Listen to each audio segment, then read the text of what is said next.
Knowledge is imperishable. Once you have gained it, you are free forever. Therefore, you must gain it.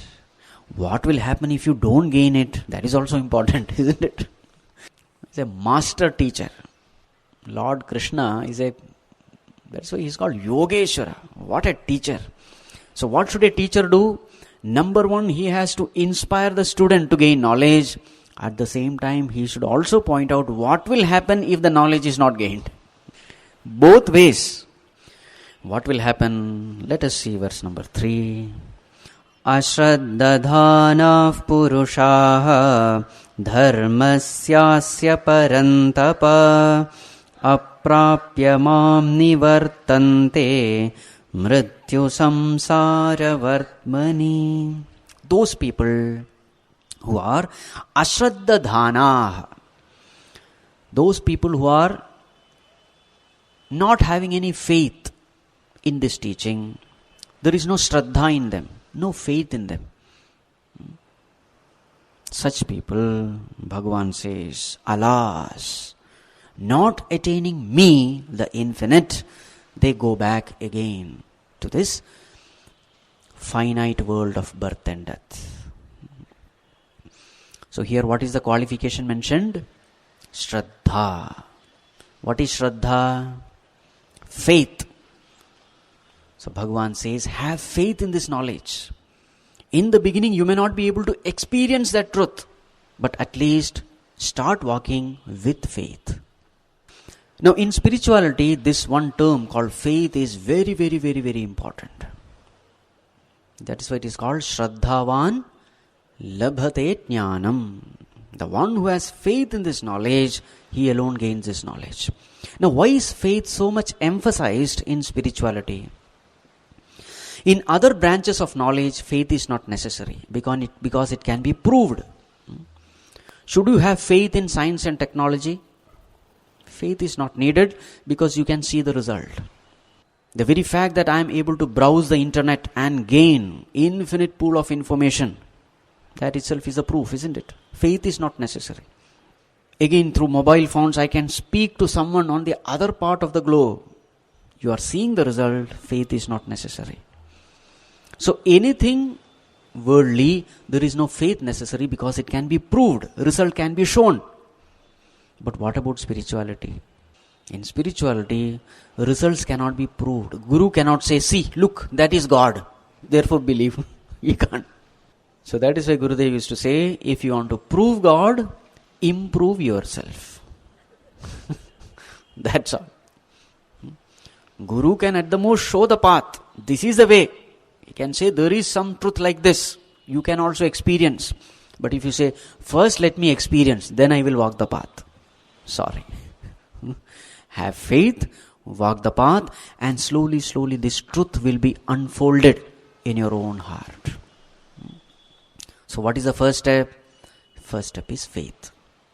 And it is very difficult to have faith in spirituality because the teachings of spirituality superficially appears to be absolutely contradictory to our experience. What is our experience? World is real. What does spirituality say? World is unreal. Our experience says that there is no God because I cannot see, I cannot hear, touch, smell, taste, therefore there is no God. What does spirituality say? Other than God, nothing else exists. Now you wonder what happened to these gurus and masters. Something which is contrary to my experience they are telling. According to me, I, the ego, has a birth date, has a death date. What does spiritual knowledge say? You are unborn, you are undying. So each and everything you find that scriptural teaching is just going against my experience, day-to-day experience. So the first thing which comes out of our mind is, let me not believe in it. They are talking something nonsense. So a person who has no faith will immediately close the chapter. Finished. Now who is the loser? It is not the guru who is going to lose. It is not the scriptures who are going to lose. it is the very same person who is going to lose. Such a great possibility is there. Bhagavan says, aprapya mam, not knowing me. Who is this me? Infinite, immortal, all-pervading Lord. After having gaining human birth, there is such a wonderful possibility in you that you can become one with Him, know Him, be Him. Now, because of the mistake in the very first step, no faith, he loses this wonderful opportunity. So therefore Bhagavan says, faith is the most important role. Faith in God, faith in the Guru, faith in the scriptures, and faith in oneself that I can attain it. In order to build this faith, we had this Gurukula system. Our ancestors, we had this Gurukula system in our country. So what is actually Gurukula system? Small children, once they have this thread ceremony, they are sent to some Gurukulas. So there is a Guru there is an ashrama there, and all children come, including the king's son has to come there. And there it is said, there is no higher, lower, etc. No, all are treated equally. And these children are asked to stay there, serve the teacher, clean up the ashram, beg food, everything they are trained in all kinds of things. And slowly what happens? Now these children are continuously exposed to a great Mahatma, the Guru. And slowly what happens is, these children develop a kind of love, a kind of respect, a kind of reverence for this Guru. So almost for 15-20 years these children grow up under the protective wings of the Guru. And slowly what happens? These children develop such an amount of reverence for the Guru that a time comes when the children say, if Guru says it, it has to be right. Over few years. And then ultimately in the last stage, Guru gives this knowledge. What is the knowledge given? Tat Tvam Asi. And now that child who has grown up, now he says, if Guru has said it, it must be true. Though it is going against my sensory experiences, definitely it must be true, because it has come from such a person who is trustworthy. He can never cheat me because he loves me. So this knowledge is given this way. First develop faith and then give this knowledge. So now Bhagavan says, this faith is absolutely essential. To walk the path of spirituality, faith is unavoidable. Later on, faith is not needed. Once you start experiencing this truth in your own self, in your own heart, after that faith is not needed, because now it becomes your knowledge.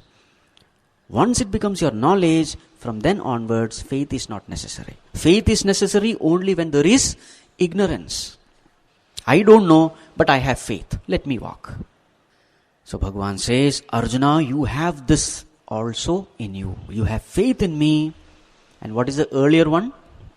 You don't have asuya. Yes. So these form the qualification of the student, of a spiritual student.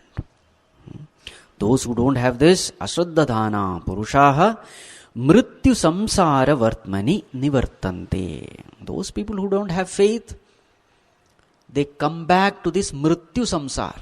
This is the term used. What is this world? The world characterized by mrityu, death. What is the ultimate truth of this world? Whatever you do throughout your lifetime, ultimate truth is death.